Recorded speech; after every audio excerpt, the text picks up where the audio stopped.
పిల్ల subject TV. రెండోది cinema చూస్తున్నారంటే ఇంటిలో పాది కూర్చొని చూడండి, ఒక 1 hour 2 hours. మళ్ళీ మీరు వెళ్ళినట్టుగా వాడు చదువులోకి వెళ్ళాలి.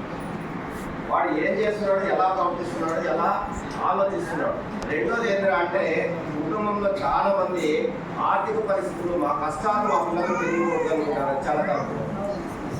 మీరు బయట వెళ్ళి ఎంత కష్టపడుతున్నారు, ఒక 100 రూపాయలు 200 తీసుకురావడానికి ఎన్ని కష్టాలు పడుతున్నారు, ఎట్లాంటి శ్రమ పడుతున్నారు, ఆ డబ్బులు ఎలా ఖర్చు పెడుతున్నారు అనేది వాళ్ళకి తెలియాలి. రెస్పాన్సిబిలిటీ అనేది వాళ్ళకి చిన్నప్పటి నుంచి తెలియాలి, బాధ్యత అనేది తెలియాలి. అట్లాంటి పిల్లలు నువ్వు చెడిపోకుండా కానీ చెడిపో. నువ్వు ప్రత్యేకంగా చెప్పనవసరం లేదు. నేను ఈ విధంగా కుటుంబం కోసం కష్టపడుతున్నాను, నేను అమ్మ ఈ విధంగా కష్టపడుతున్నాను, మీకోసం కష్టపడుతున్నాను, మన నెల ఆదాయం ఇంకా ఈ విధంగా ఖర్చు పెడుతున్నాము, కాబట్టి మనం ఇంకా అభివృద్ధి చెందాలంటే ఎంత చేయాలా, ఫైనాన్షియల్ మేనేజ్మెంట్. మా ఫాదర్ టీచర్, జీతం రాగానే నా దగ్గర వచ్చి కౌంట్ చేయమనేవాడు. దేనికి ఎంత ఖర్చు పెడుతున్నాము, ఎలా చేస్తున్నాము, మెడిసిన్కి ఎంత ఖర్చు పెడుతున్నాము, పుస్తకాలకు ఎంత ఖర్చు పెడుతున్నాము, ఇవన్నీ వాళ్ళకి తెలిస్తే బాధ్యత అనేది చిన్నప్పటి నుండి వాళ్ళకి ఇవ్వాలి.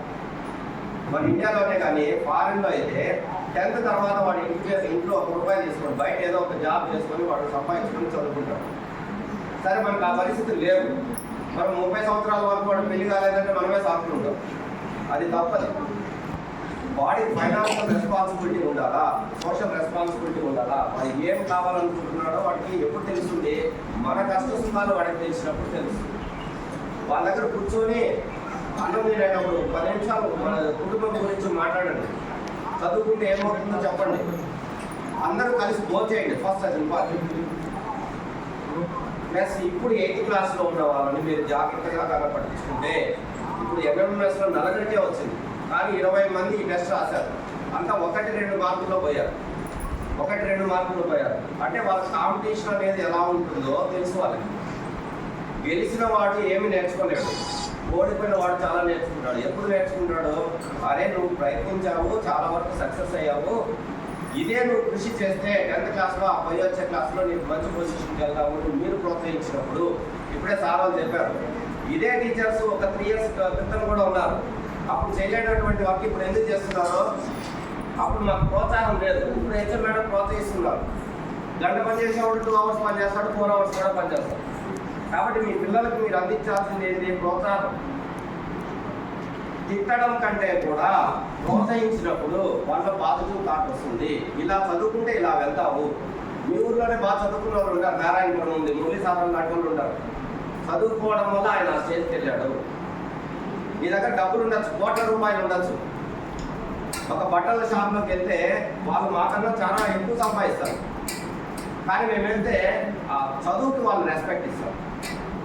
కాబట్టి నువ్వు సమాజంలో గౌరవం సంపాదించాలంటే ఉన్నత విద్యను అభ్యసించాలా, మంచి ప్రవర్తన కలిగి ఉండాలా. అది ఎప్పుడు బీజం పడాలా, ఇప్పుడే. మన పిల్లవాడిని సరైన రీతిలో పెంచగలిగే స్టేజ్ ఇదే. నువ్వు ఇంటర్మీడియట్ తర్వాత ఏం చేయలేవు. అందరు తల్లిదండ్రులు పిల్లల్ని ప్రేమిస్తారు. ప్రేమ అంటే ఏంటి, బాధ్యతగా ఉండడం, అంతేగాని వాళ్ళు చెడగొట్టడం కాదు. కాబట్టి టీచర్లు ఎంత కృషి చేస్తున్నారో మీరు దాంట్లో 50% చేసినా కానీ మీ పిల్లవాళ్ళటువంటి జీవితం బాగుపడుతుంది. మాకు ఇక్కడ 200 మంది, మీతో ఒకరో ఇద్దరే. మేము 200 మందిని చూసుకుంటున్నప్పుడు మీరు ఒకరినో ఇద్దరినో మీరు మరీ పట్టించుకోవాల్సిన పని లేదు, రిస్ట్రిక్ట్ చేయాల్సిన పని లేదు.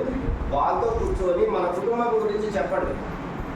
ఎలాంటి భవిష్యత్తు మనకు ఉంటుంది, ఎలా కష్టపడుతున్నాం, మన ఫైనాన్షియల్ మేనేజ్మెంట్ ఎలా చేస్తున్నాం, నువ్వు ఎలా చదువుకోవాలా, నువ్వు చదువుకోవడానికి మేము ఎంతైనా కష్టపడతాం, దానికోసమే మేము ఉన్నాం అనేటువంటి భావన వారికి పిల్లవాడికి కలిగిస్తే మళ్ళీ మీరు వాడి గురించి ఆలోచించాల్సిన అవసరం లేదు. మరి ముఖ్యంగా ఈ డిజిటల్ది చూసేటప్పుడు ఖచ్చితంగా మీరు ఉండండి, బాధ్యతగా అక్కడ ఏం చేస్తున్నారో చూడండి.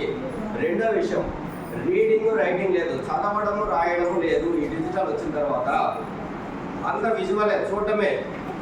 కాబట్టి కనీసం వాడు దీంట్లో చూసింది ఏదో ఒక నోట్స్లో రాయమని చెప్పండి, రాసింది చదవమనండి. లేదా మీ ఇంట్లో పేపర్ ఏదైనా ఉంటే రోజు 10 నిమిషాలు చదవమని చెప్పండి. ఏమి లేదు, టెక్స్ట్ బుక్కే తీసి చదవమని చెప్పండి, అది రాయండి. రీడింగ్ రైటింగ్ హ్యాబిట్ లేకపోతే పిల్లలు టీచర్లు చాలా ఇబ్బంది పడతారు. చూసావు కదా, 1 hour చూసావు ట్యాబ్, నువ్వు ½ hour రాయి. అక్కడ ఏదైతే చూసినావో అదే విషయాన్ని రాయి. మళ్ళీ అది ఉందో లేదో ఒకసారి చెక్ చేసుకో, లేదా మీ సార్ చూపించు. అట్లా మీరు జస్ట్ 1 అవర్ కేర్ తీసుకున్నారంటే మీ పిల్లలు ఖచ్చితంగా మంచి భవిష్యత్తు ఉంటుంది.